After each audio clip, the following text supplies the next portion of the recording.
Good morning, everyone. My name is Travis Smith, and welcome to today's Transportation Industry Best Practice webinar, sponsored by Vertical Alliance Group. Today's topic is employee handbooks and policy updates you need to make. So before we get started, I want to go over a few items so you know how to participate in today's event. So if you're listening on your computer speaker system, which should be by default, and you would prefer to join over the phone, just select the telephone in the audio pane, and the dial-in information will be displayed. So you can use that information to dial into your phone to be able to hear us. You will have the opportunity to submit text questions to today's presenters, and you can do that in the questions pane of the control panel. You may send your questions in at any time. We will collect these and address them at the end of the session.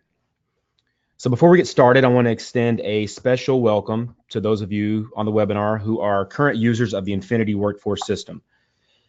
And if you're joining us as a guest today and do not use the Infinity Workforce System at your company for online training or digital employee documentation, I would love to extend an invitation to you to join us at one of our upcoming Engage Academy seminars, where you will spend 2 days learning the latest trends in employee and driver training, documentation, and communication.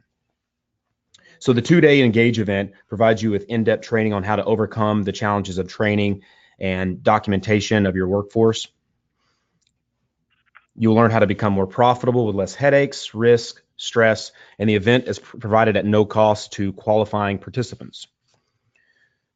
Event highlights include a legal presentation. So we have an industry attorney who focuses on making sure that you're prepared before, during, and after a catastrophic event.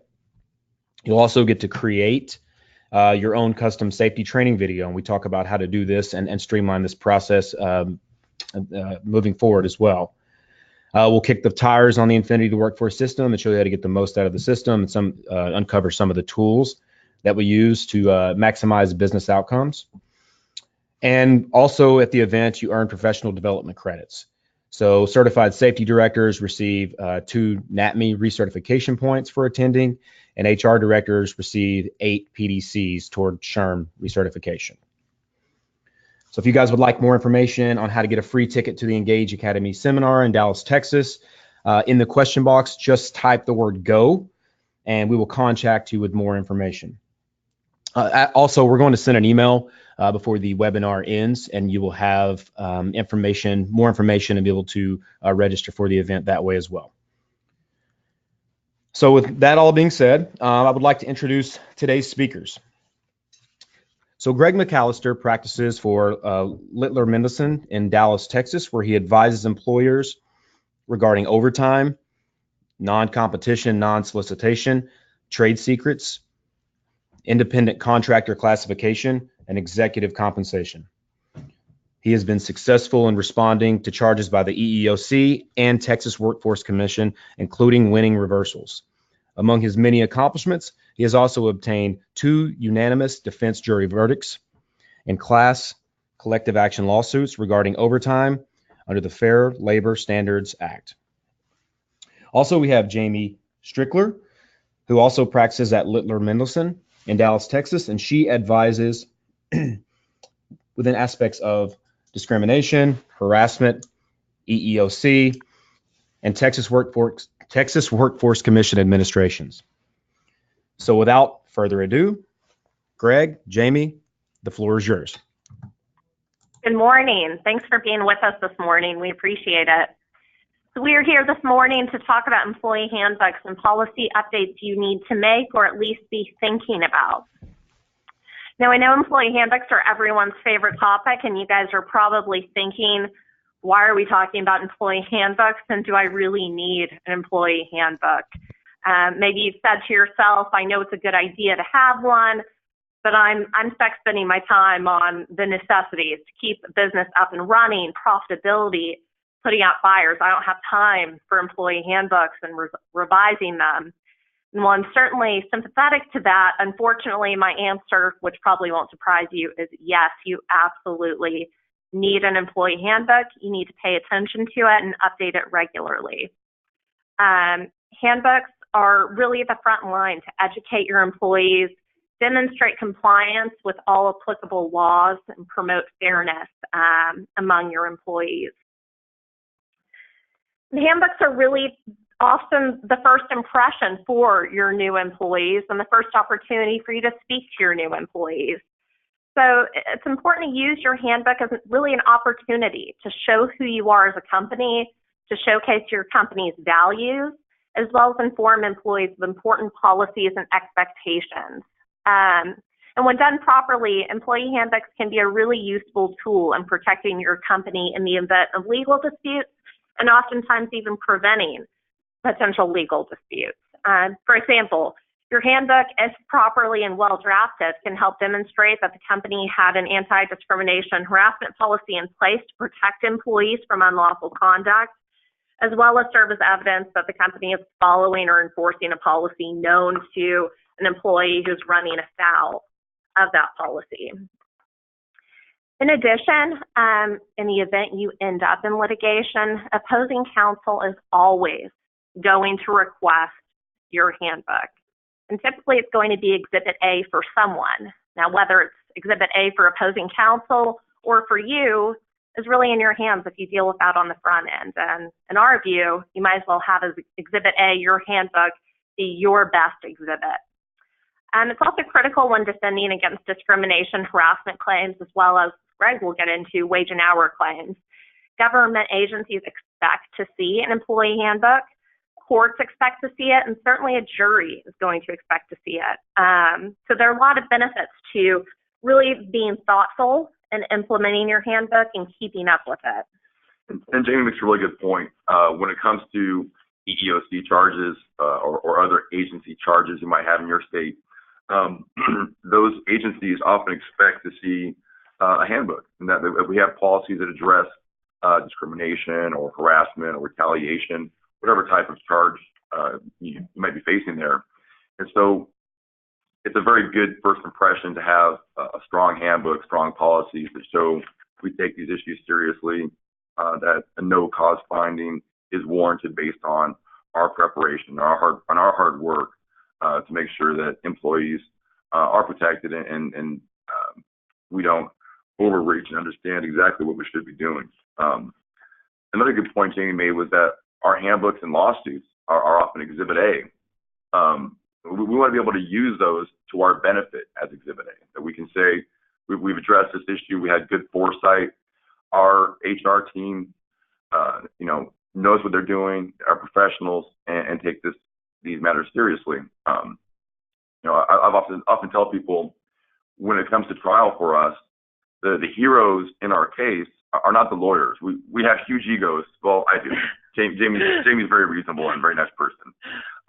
But a lot of us have huge egos, and we think we win these cases. When the truth is, the hero of every case is often an HR person who was responsible, who had foresight, and really put down a good policy that knew that someday this could come up in litigation and that we'd have to explain to strangers and a jury why we were able to take care of issues important to our company, to our employees, and that we can communicate those clearly to anybody. And we're very transparent about our policies. So I think a lot of the folks on this phone call are the heroes in our cases and then the heroes in potential lawsuits someday because they're people who know their job and are professionals and can communicate that. Yeah, and the best cases for us and the most convincing ones to litigate and certainly prevail at trial are really a case is a story.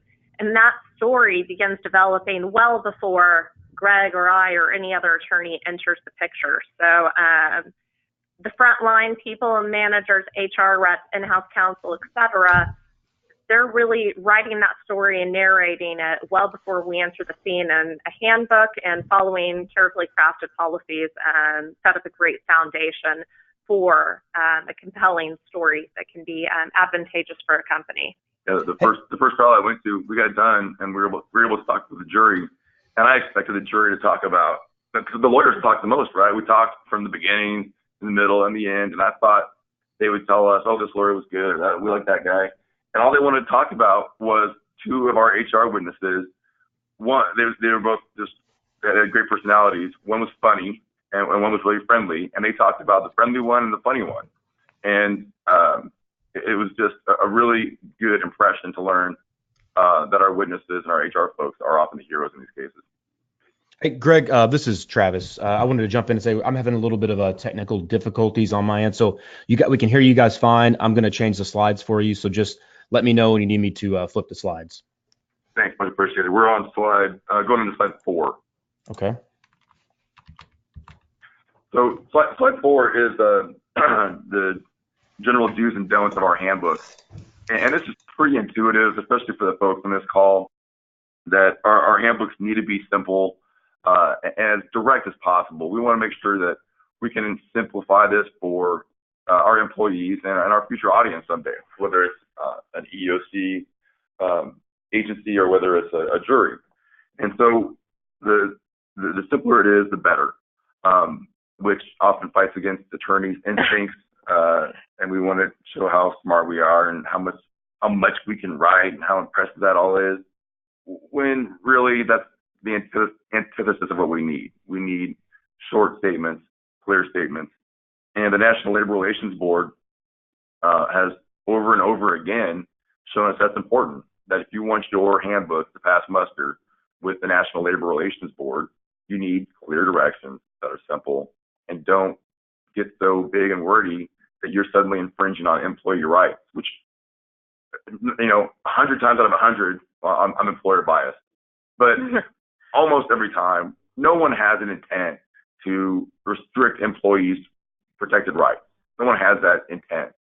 But when we write too much, get overbroad, then suddenly we get into making it look like we're trying to not let employees talk about how much they make. And nobody wants to do that. Yeah, it's a fine line to walk. We all want to be thorough and comprehensive, but you have to walk the fine line between being thorough but not going overboard, because that's when you tend to run into issues with an LRB. The slide there mentions translating into languages. That's become increasingly important. This really matters in your jurisdiction. Certain jurisdictions, for example, in Texas, when you get near the southern border, you've got more liberal jurisdictions that are going to much more strictly look at handbooks that aren't translated into, let's say, Spanish on the southern border. That's a very common issue. Judges will look very take a hard look at arbitration agreements if they're not written in Spanish for people who are primarily Spanish speakers. So you want to be very aware of what other languages your employees might need for your handbook. And more importantly, it's just good policy. We want our employees to understand clear directives, and that's become increasingly simple for employers to do. Our clients reach out to us and ask for a translated document, and we can turn it around very quickly. So it's not the burden it used to be 15, 20 years ago. And courts know that, so that's why they take a hard look at that. And just a side note, we aren't planning to really get into arbitration agreements for the purposes of this presentation, but certainly something worth considering, particularly given the case law and administrative decisions that have come out within the last 6 months to a year. So definitely worth considering. And in the event you are ruling out arbitration provisions, what Greg mentioned about translating into various languages that may be needed for your employee population, that's something critical to consider. On the don'ts there, the first one's redundant of what we just talked about. Well, the second one is we don't want to include unnecessary information. I especially have seen this in the context of overly inclusive benefits provisions, where somebody might have just grabbed a handbook online or used a previous one or one from another company they had been at, and they inadvertently explain to employees that there's a lot of benefits the company's providing that the company is not actually providing. So the benefits provision is one that's worth taking a hard look at to make sure, okay, if we're promising these types of dental or medical or other types of benefits, that we are definitely providing those, because some crafty ERISA, which are benefits lawyers on the plaintiff side, have made cases out of those and can make your life very hard. Travis, we're going on to the next one. This is slide 5. Everybody in front of you is slide 5. That's our outline for our for the next 35 minutes for our talk. I won't read those at you because you can all read. So we'll just jump into the next spot. So quickly, introduction, both for the key policies we're going to go into, as well as the introduction for your employee handbook. There are a couple things that I like to see included in the introduction, and these will likely be repetitive of provisions that we'd like to see incorporated again throughout the handbook and certain policies that we'll reference. So first and foremost, include a statement that the company complies with all applicable laws. That's pretty obvious, but important to state from the outset. Secondly, describe the purpose of your handbook. Typically, the goal is to tell employees what it is, why the handbook was prepared. Typically, that's to communicate with employees and provide information about the company and its policies, as well as how to use it. And then include disclaimer language. There are a few different categories of this. The first, general statements of policy are included in the handbook. These are not promises of specific treatment in specific situations. So make clear that you're speaking in generalities. Also, state that this employee handbook is not a contract. That's not exactly accurate in some contexts that Greg will touch on, but say it anyway. And to that end, it's also important to reiterate in the introduction as well as throughout your handbook that this handbook in no way modifies the at-will relationship with employees. A couple other catch-all things to include in your introduction is to reserve the right to add, delete, suspend, or modify policies, as well as state that the current handbook is replacing all prior policies, procedures, and practices. And finally, to the extent you are working for a company that has employees in multiple states, you should address that if this is a national handbook and you have state supplements. Later in this presentation, we'll talk about how to approach multi-state handbooks and supplements, but to the extent that's your situation, you need to have some preliminary statement that this is national, local requirements may apply, etc. And so we're moving on to the next section, which is the at-will statement. And that's slide 7 and 8.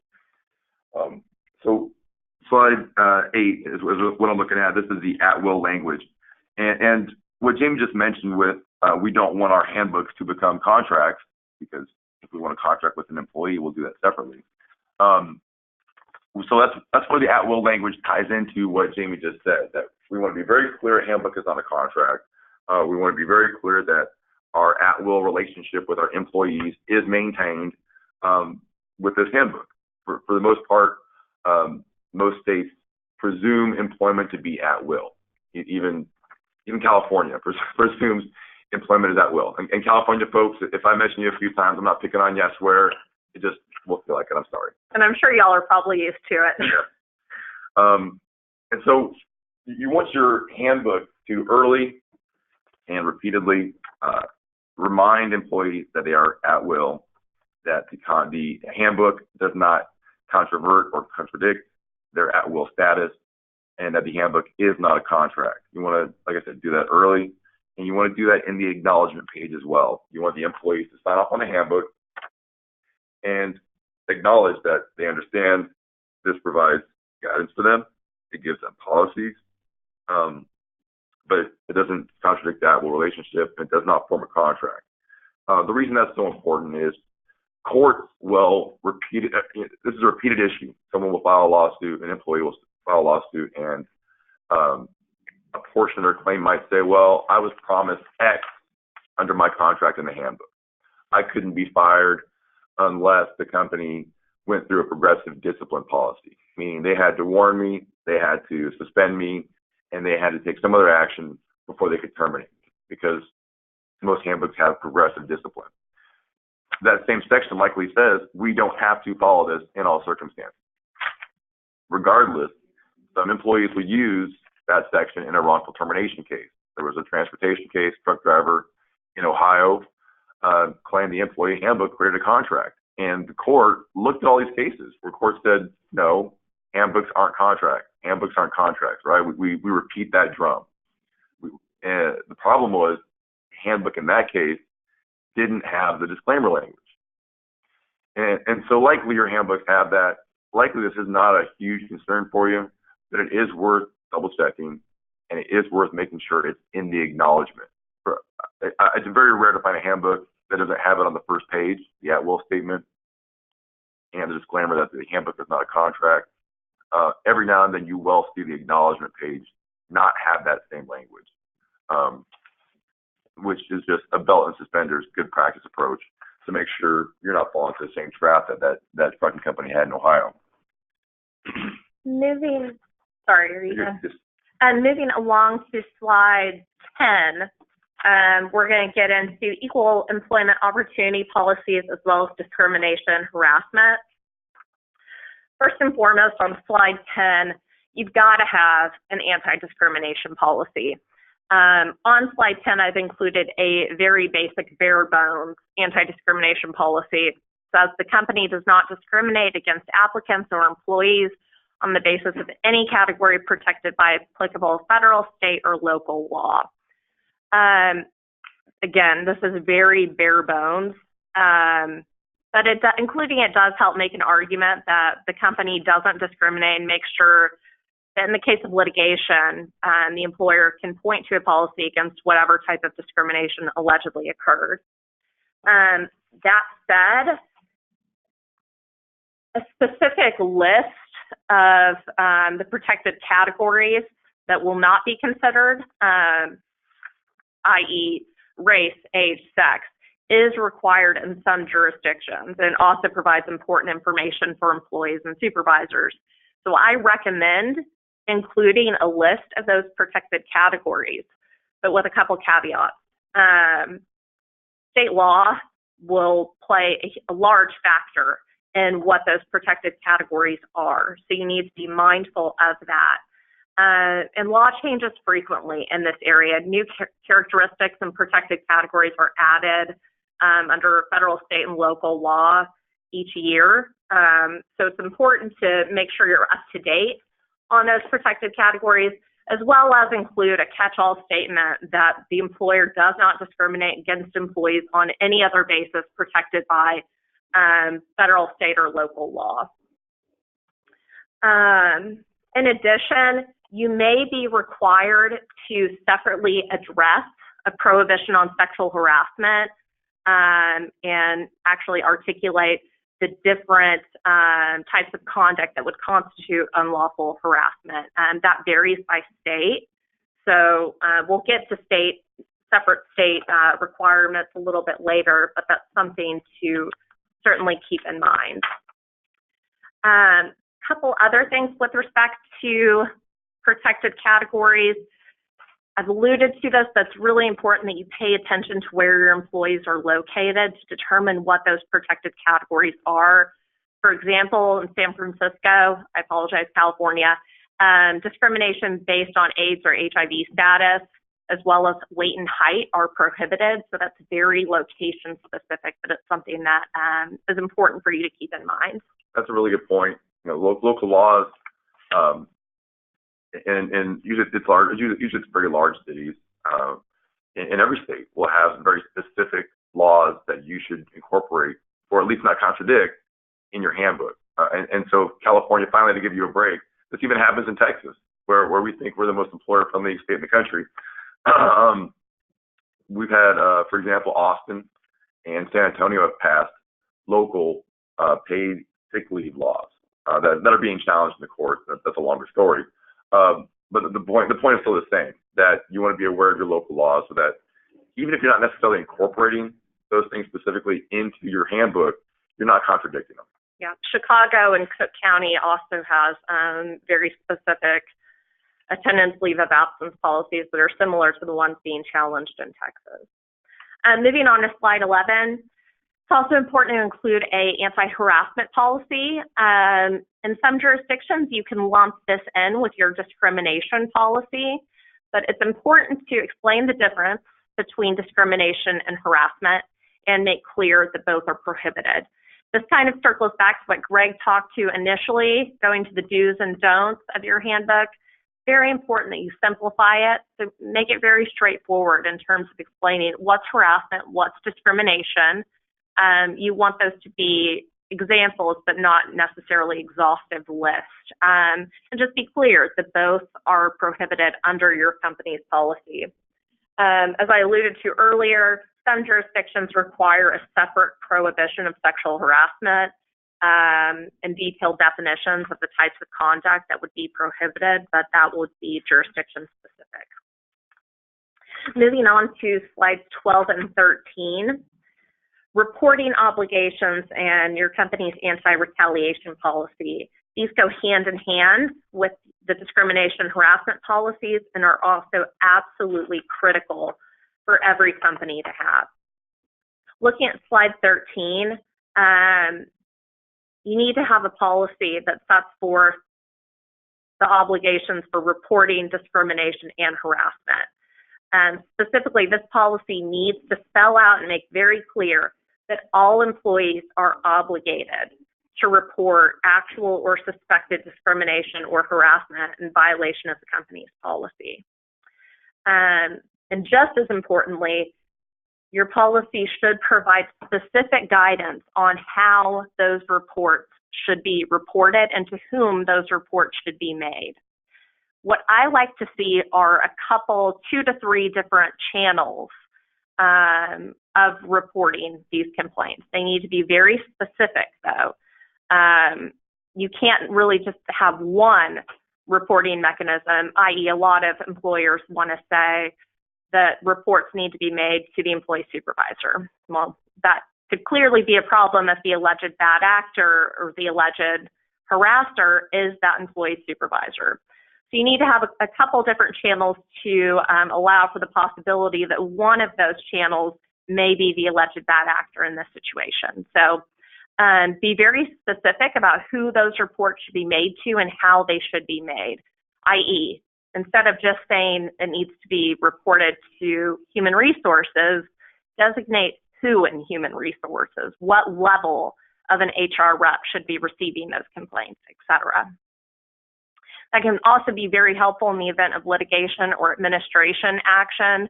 If the employee says that they complained or reported the unlawful behavior, but if they didn't follow your specific reporting mechanism, depending on your jurisdiction, that can be dispositive. In addition, you need to explain what issues need to be called in or reported through your designated reporting mechanism.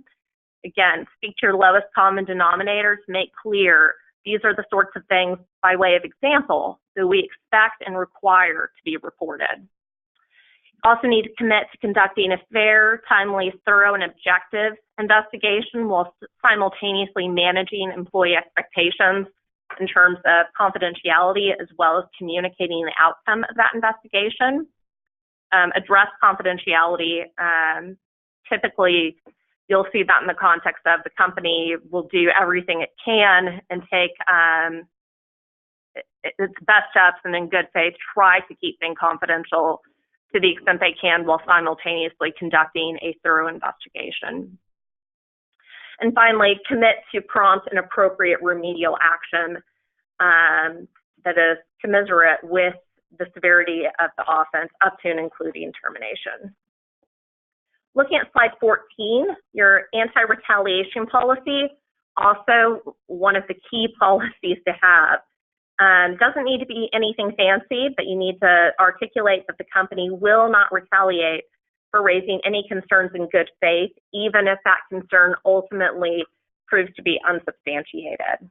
That said, you also need to protect yourself and have a policy that will provide the complaints brought in bad faith or knowingly false with the intent to harm an employee will result in appropriate discipline. And again, you need to specify the method of reporting any alleged retaliation. And again, provide assurance of prompt attention and remedial action. And that is a good, that's important too. That gives not just our employees guidance, but then this gives our managers, our HR reps, guidance on our investigations, because we're going to tie our investigations to the handbook, to our policies. Another point that Jamie mentioned on the previous slide about ensuring that employees can make a complaint to more than one person, not just their direct supervisor, but not just an HR person, but another person if necessary. I've got a lawsuit that we settled a little while ago where the plaintiffs kept pushing on the fact that they were complaining about an HR person and that their complaint had to go through HR. Now, functionally, in reality, our company was very supportive of, making sure if someone has a problem to go complain, to make sure it gets right, because they want to get business done and get work done. And if someone's having a problem, they want to get it fixed. So from a practical standpoint, that person could go complain to somebody else if they needed to. And if they felt like they're getting picked on by an HR person, that person with the complaint could go somewhere else. But in the lawsuit, they kept saying, well, no, we were confined by the handbook to solely report to HR. The HR person was the problem in this case, the harasser. Therefore, this person was effectively silent because they couldn't report to anybody else. Now, like I said, practically in reality, that's not logical. But it's an argument that they were able to continue to make, even to the judge, when it came time to try to dismiss that case early. So it's a good point that Jamie made, and she knows that. Moving on to slide 16. An area I spend a lot of time in is wage and hour. I think there are a lot of transportation folks on the phone, so I'm sure they are well versed in the FLSA, the Fair Labor Standards Act.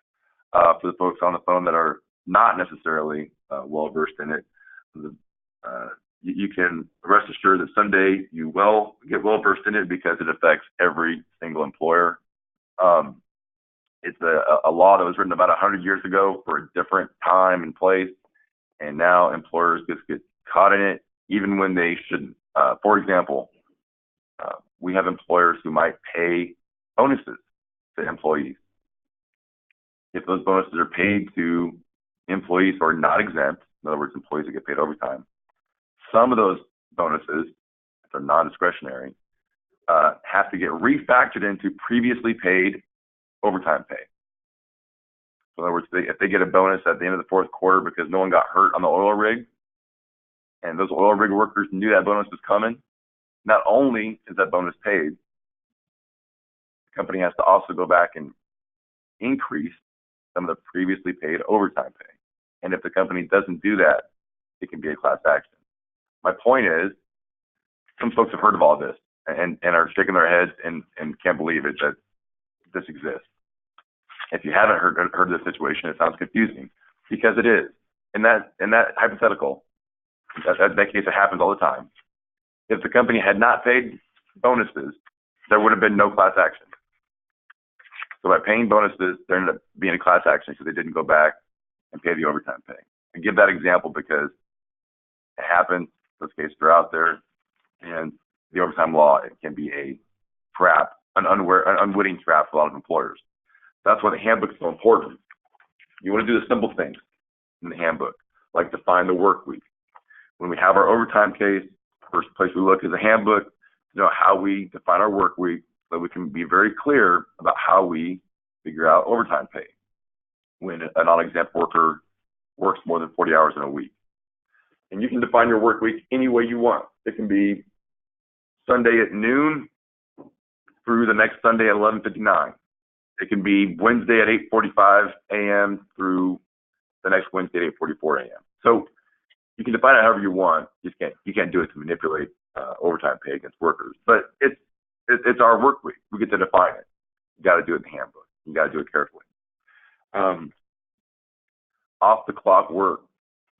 Again, the transportation folks on here, folks who are in construction, folks who are in oil and gas, all those folks have likely experienced an off-the-clock claim, meaning a worker says, yeah, I worked more than 40 hours in a week, and so I got overtime pay, but I also came in early off the clock and was working, so I should have got paid more overtime pay than I got.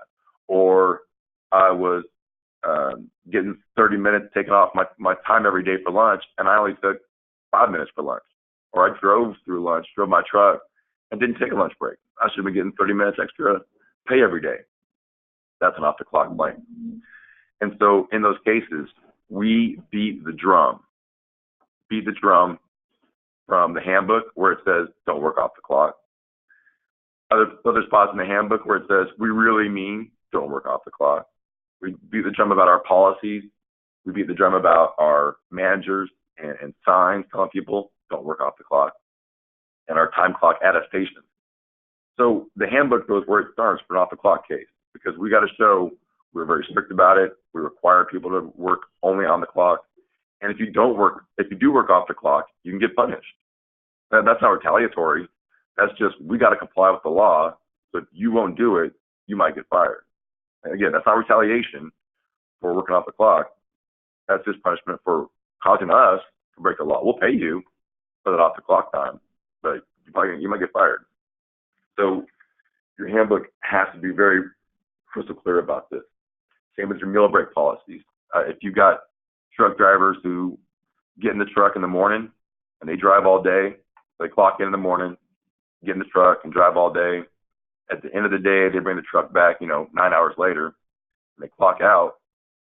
A lot of folks, a lot of companies have an automatic time break, an automatic meal break deduction, meaning they tell the drivers, you're gone all day, take a 30-minute break. We need you to. It's healthy. Folks in the waste management industry know this very well. So we want our drivers to take a 30-minute break. We want them to eat. We want them to be mentally healthy. We don't want them tired and driving around schools and businesses. So that 30 minutes is automatically deducted. Well, we got to be strict about ensuring they're taking those meal breaks. Otherwise, we might end up with a class action by those drivers, a collective action. So the handbook's where it starts. And this is also a point we look at for our exempt employees who are paid a salary and meet the duties requirements to be exempt from overtime pay. We'll also outline some of those provisions in the handbook. We might tie it to other things like self-review. We won a case in El Paso because the HR folks had great foresight. In their handbook, they had excellent provisions about exempt versus non-exempt employees, even had language about some of our review policies. And outside of the handbook, it was kind of different. But one of the great things in that case was the HR folks required our exempt employees, these guys were kind of like engineers, to do self-reviews. And so these guys did self-reviews, and they told every year, they talked about how great they were, how independent they were, and what great judgment they had. And all that stuff at trial, through our HR folks, helped us win by claiming these folks were exempt under the administrative exemption. But if we didn't have the handbook policy and the self-review policies, where these guys all talked about how great they were, and then came to trial and said the opposite, I think that case might have come out differently. But our HR folks were just professionals all the way and just had great foresight before anybody else. Yes, and that goes back to what we referenced earlier about at trial, your HR folks are really the heroes or potential heroes for a case, and well-crafted policies that are reiterated and consistent throughout not only the handbook, but your other forms, timesheets, etc., that are consistently followed. Those can be a great roadmap and narrative to present to a jury. Performance evaluations, handbook policies, etc. Those things really can be incredibly powerful evidence in the event of litigation and should you get in front of a jury. Turning to slide 17 and 18, I'm going to talk about leaves of absence and really ADA and FMLA briefly. Starting with the ADA on page 18, it's important that you don't forget to address the ADA in your handbook. The ADA and the protections provided for people with disabilities under federal law as well as state law are really a complex area of the law, and employers frequently make mistakes in this area, particularly with respect to the interactive process. So without delving in too much to the ADA, you need to include a blanket statement that the company complies with the ADA, as well as any other protections required for people with disabilities under state or local law. And in addition, it's also important to address the interactive process and how-to resources to engage the company on that front. As I'm sure you guys know, the interactive process is pretty burdensome on the employer and very fact-specific, but it's critical that the interactive process is not only done, but done right. Failure to engage in the interactive process is a standalone claim in some states, like California, again, sorry, California, which means that even if an employer is found to not have discriminated against an employee because of a disability, if the employer doesn't engage in the interactive process in good faith, that alone can give rise to liability. So including your company's interactive process description, as well as the respective duties of the employer and the employee, is helpful in both fighting litigation and actually responding appropriately on a day-to-day basis to the needs of your employees with disabilities in the workplace. Turning to slide 19, you also cannot forget the FMLA. For those of you who aren't aware, if the FMLA applies to your company, you are required to provide employees notice about their rights under the FMLA. It's not enough to just tell employees that they can have FMLA leave. You actually have to put a notice in your handbook. And if you're wondering what needs to go in the handbook, it's basically the same information that appears in the FMLA poster that you are also required to have posted in the workplace. If you don't have your FMLA poster up in your work site or offices, let's talk. That's easy to do, but it's absolutely critical that you get that done. The DOL can do on-site audits to see if you're complying with FMLA. I've done several of those, and the first thing they will check is to see whether you have all required posters, including the FMLA poster up, and whether those are current. If not, that's an easy way to hit you with a fine, which is never a great way to start a DOL audit. As usual, Jamie made the smart introduction to that to say if you are FMLA covered, meaning you've got at least 50 employees at that site. Or within 75 miles. So if you're not under that FMLA window, umbrella, don't include it in your handbook. Yes. If you are not FMLA covered, but you're talking about the FMLA in your handbook, you're suddenly going to put yourself within the FMLA because you're going to create a reasonable expectation.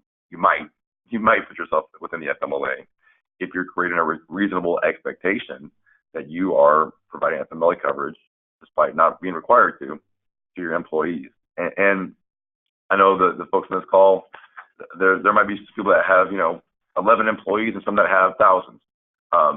So wherever you fall in there, I think our handbooks are all really similar when it comes down to it, and we want to be careful about what we include and what we don't include, which takes into slide 21. One other quick thing, if you are subject to the FMLA, if you're not, you can disregard this, but if you are subject to the FMLA and a handbook does not exist with your company, the FMLA notice must still be given to each new employee upon hire. And that general notice is actually prepared by the U.S. Department of Labor, so you're required to actually hand that to employees. And the DOL, if they come knocking on your door wanting to audit you for FMLA compliance, they will want to see proof of that. So even if you don't have a handbook at this point, although obviously we'd encourage you to, if you are subject to the FMLA, you are nonetheless required to give each of your new employees the FMLA notice. Moving on to slide 21, looking back, Jamie, when we worked on this PowerPoint, I probably should have given you this section.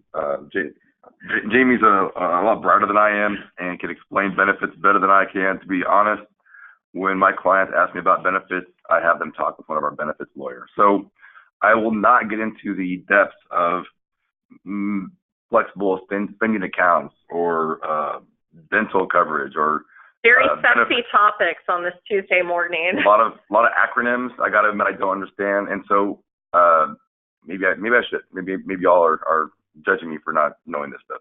So I'm just gonna be honest with you. If you have a benefits question, talk to the benefits lawyer. And or shameless plug, we have those, and they do it more efficiently than I can talk about. But I do want to say, which we've mentioned a couple times, that we don't overstate our benefits coverage in our handbooks. And I bring that up just because I've seen it a few times, and it's this trap that should be able to be avoided with some diligence on the front end. Turning to slide 22, we're going to talk about standards of conduct briefly, which leads us into slide 23. Before I get into actual standards of conduct, code of conduct, and what we recommend, it's important as a preliminary note to establish expectations for how employees will conduct themselves in the workplace and complete their job duties. And it can be helpful to provide examples of rule violations that will be considered serious. These policies can be useful for establishing workplace norms and expectations, and for creating and demonstrating consistency among all employees in terms of discipline. However, this leads us to the NLRA. These rules must be crafted with care to avoid violation of the NLRA and to avoid statements that can be construed as overly broad, ambiguous, or at worst contradictory to at-will employment. So generally, with respect to the NLRA, you want to narrowly tailor your standards of conduct, code of conduct provisions to achieve legitimate purposes and not be overly broad. You want to provide examples that help explain the meaning of what might otherwise be overbroad language or provisions. And then in enforcing your code of conduct, you need to enforce consistent with the language. The NLRB has found a number of workplace conduct rules to be unlawful. Too much to discuss for this morning, but just by way of example, blanket bans on recording in the workplace have been problematic in previous years, as well as prohibitions on what employees can discuss in the workplace, those sorts of things.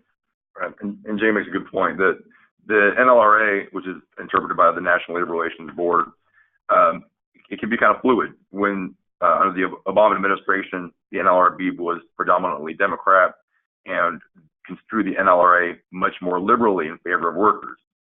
With the Trump administration coming in and a Republican majority on the National Labor Relations Board, the pendulum has swung to be back to be a little more conservative on that board.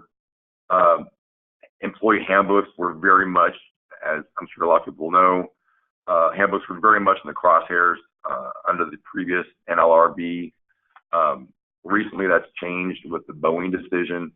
The National Labor Relations Board basically has come out and said that the previous standard for interpreting handbooks was just too ambiguous, too confusing, and too hard for a lot of employers to comply with. The standard that had been developed under the previous NLRB was that if an employee could reasonably construe a provision to be restrictive of their rights, then it could violate the National Labor Relations Act.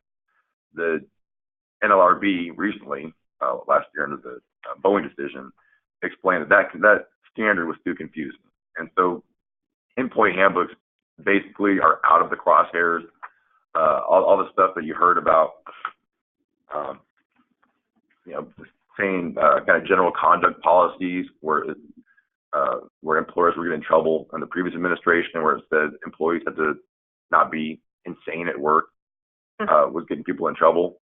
Well, that's gotten dialed back dramatically.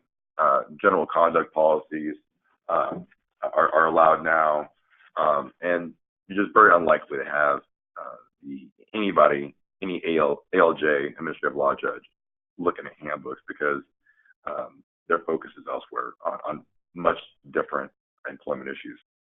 But we could be in a very different atmosphere depending on the next administration. So that really underscores the importance of keeping an eye on your handbook and making sure you're periodically reevaluating it and updating as necessary. Briefly to wrap up, standards of conduct. It's a good idea to have a code of conduct and to provide examples of behavior that could lead to discipline. You want to provide examples, but make clear that it is not an exclusive list. So by way of example, you might list that fighting, tardiness, stealing, conflicts of interest, particularly if you have a conflict of interest policy, any violations of that, et cetera, could lead to discipline. While a lot of employers like to use or maybe tempted to use progressive discipline policies, in my view, they can be risky to include. Those could be considered to be a contract to provide for a certain type of disciplinary action in response to specific performance issues. That's not necessarily an issue, but in my experience, progressive discipline policies can lead to problems.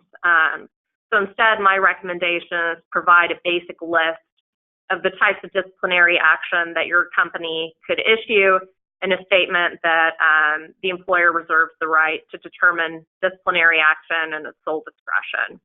And as always, confirm that nothing within the Code of Conduct or the handbook modifies the at-will employment status. Moving on to termination on slide 26. A lot of handbooks will include termination provisions, which dovetails into what Jamie was talking about. And you can have in your handbook a request that employees give notice of an impending resignation. They'll give a 2 weeks notice for quitting. That's not generally enforceable. It's okay to request. You do want to remind that that does not affect the at-will status at all. Which, as we've already mentioned, this goes to slide 28 now. Our acknowledgement page is crucial. We want to have people sign off on this. We want to make sure we keep that acknowledgement page. In every deposition, I'm sure Jamie's been to, and I've been to, the acknowledgement page is given to every plaintiff. It says, and we say, did you sign this? That's your signature, right? And there's a lot of different reactions we get. But we want to have the page that person signed in their employee file. So it's something that just makes the case a lot better, a lot smoother. It makes it hard for them to deny that we give them these policies and provisions, and that we have at least attempted to make sure they know about our policies and that they shouldn't be working off the clock. Otherwise, if we don't have those acknowledgement pages, plaintiffs are going to try to slip out and say, I had no idea about the handbook. Nobody ever gave it to me. Nobody ever told me about working off the clock wasn't okay. And again, we want to beat the drum because we want to have that acknowledgement page. Generally, it's okay to do electronically, but check with your employment attorney about state-specific requirements for whether or not electronic acknowledgement is okay. Skipping ahead to slide 30, we're going to get into a few miscellaneous factors for you to consider with respect to your handbook. Having a handbook isn't required in most jurisdictions, but having a handbook can help employers meet the notice requirements that may be required under certain laws that may be applicable, such as FMLA. But the decision about what to include in your handbook is specific to each individual business. Things to consider: business size. As we mentioned, certain laws only apply to employers with a certain number of employees. FMLA, again, for example.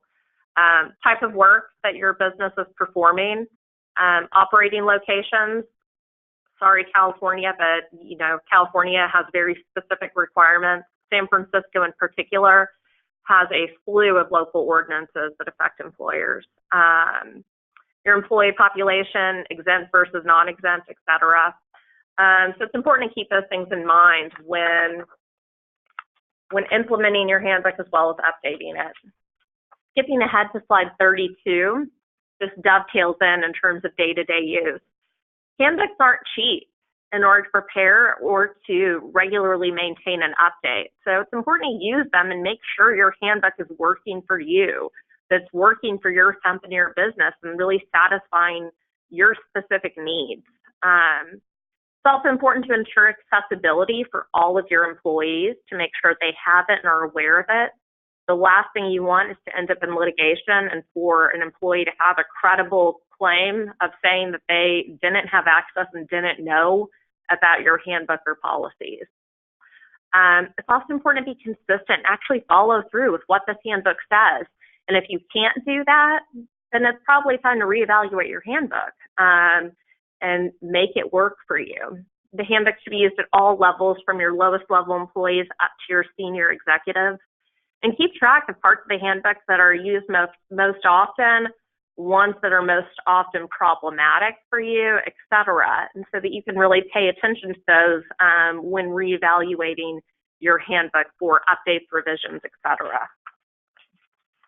And with those, this is slide 34. With those reviews, revisions, and I never contradict Jamie, but I will say, yeah, handbooks aren't cheap, but we can do them inexpensively. Absolutely. Especially for folks reaching out, this is something we do repeatedly, and it's not something we have to reinvent the wheel on. So we can do this very efficiently, and it's a lot of flat fees often. So there's a lot of transparency about what it would cost and how quickly it can get implemented. That's why you want to pay attention to it, though. Make sure you're using it. And this goes back to the very beginning when Jamie started talking about how we use these and what they're for. And obviously, there's a business issue of being clear with our employees. But from my standpoint, and Jamie's standpoint too, in litigation, this helps us try to have good evidence. It gives us legal arguments with the judge to tell the judge this case is not as big as the plaintiff wants. It's trying to make it out to be. We have good faith. There was no malice. There was no willful disregard of employee rights. There's no basis for punitive damages. These are all arguments that help us carve back any lawsuit and try to get some early good decisions from a judge where we can say, look, Judge, we're carving this case back now. This gives us a lot of negotiation leverage and helps us tremendously in our cases, and probably gives folks on this call, it gives you some reasons to talk with other folks in your company about why we need to keep on top of the handbooks, because we want to be able to say to any judge, to any jury, how we had good faith, why there's no willful disregard, and why any case, we think we should win any case anyway, but no matter what, it should be a lot less than what plans making it out to be. Yeah, and a well-drafted and carefully considered handbook is worth every single penny. It can be beyond helpful to you with litigation or without. Well said. And we'll end with, I know we've only got a couple of minutes, drafting a multi-state handbook, which is slide 36. There are several common approaches that I've listed here. I have a clear favorite. I would hands down, in most circumstances, recommend having a national handbook as well as separate state supplements in each state where employees work. In my view, this is the easiest approach and most pragmatic, just in terms of keeping it updated as well as from an administrative task. So as someone who drafts these things for clients and checks them for legal updates every 1 to 2 years, my recommendation would be a national handbook and state supplements. That said, there can be powerful reasons to consider another one of the approaches that I've listed. That said, separate handbooks for each state can be a lot to manage and update every year. A national handbook with required state policies can get very voluminous and just become a very, very long handbook that's not so user-friendly. But if you have any questions about how to approach a multi-state handbook approach, feel free to reach out. But my recommendation, if you can't tell I'm a little biased, I would recommend a national handbook with state supplements. And Jamie won't brag about herself, but she was in-house at a very large company, and she has a lot of credibility when she talks about those types of handbooks and those types of provisions and why they're so important. And I think we've got 1 minute. So do we have any questions that we need to address? Hey, Jamie and Greg. Yeah, we actually have a couple questions. The first one is, should there be policies around remedial action processes? processes. Say that again, I'm sorry. I said, should there be policies written around remedial action processes? In the disciplinary section, I think that's fine. What's going to happen is your remedial actions are going to be usually very case specific and employee specific. So I guess generally you've got a discipline section. You might have progressive discipline in there, and like Jamie said, it's not going to be something you're tied to or wedded to. You have a lot of flexibility within it. But the remedial actions in there, I would even say, you know, here are some of the types of discipline we can use. These are the types of discipline we have at our disposal. But I think it's fine to say a lot of issues are case by case specific, which is true then in our lawsuits later. Yeah, and I would try to avoid a situation where you have a policy that, you know, promises fairness, equity, or something similar. I think that can lead to situations where a jury can second guess the employer's discipline or termination decision, or, you know, second guess whether it was in fact fair or reasonable. So I would be careful with, you know, fair and equitable type language, and try to be a little more specific and leave yourself more leeway.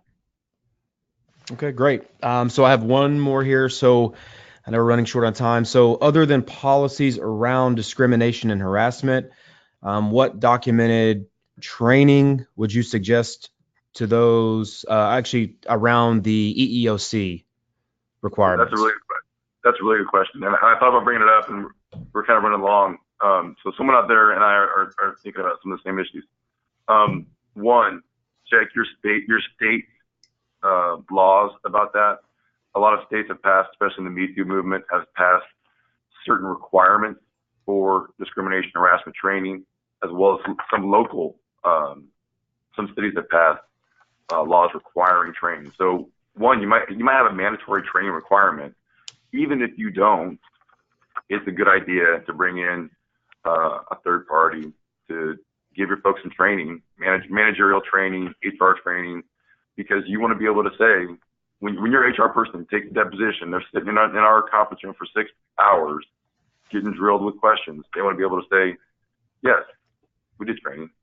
When was it? It was, you know, every 4 months, every 6 months, whatever it might be, because it just gives us a lot of credibility and a lot of ammunition. And I love being able to bring that up in discovery, that we did in fact do training, that we've invested in this and we take it that seriously. And just from a practical perspective, from being in-house and outside counsel, I really recommend doing that sort of training for your first-time, first-line managers and supervisors. I think those tend to be the ones where you can get into trouble because they're least familiar and least experienced. So I think that, again, it can be a little bit of an investment, both time and money, although not significant, but I think that certainly pays dividends. Excellent. Excellent. Well, Jamie and Greg, thank you very much. And thanks to everyone that attended today. I want to let everybody know that I will send a replay of the webinar along with the contact information of Jamie and Greg in case you need assistance with or need to ask them any questions or reach out to them about maybe helping you write or amend your handbook. We really appreciate y'all's time. Thanks for being with us. Thank you. Thanks again, guys. And once again, I'd like to invite all the attendees to attend one of our upcoming Engage Academy seminars in Dallas, Texas. So our goal in that is to help transportation fleets achieve greater operating revenues, improve driver retention rates, attain better CSA scores, and fitting with the webinar to improve employee and driver related documentation and training. And so with that, I just want to say thank you to everybody, and we look forward to seeing you on our next webinar. Thanks, guys. Thank you. Have a great Tuesday. You too.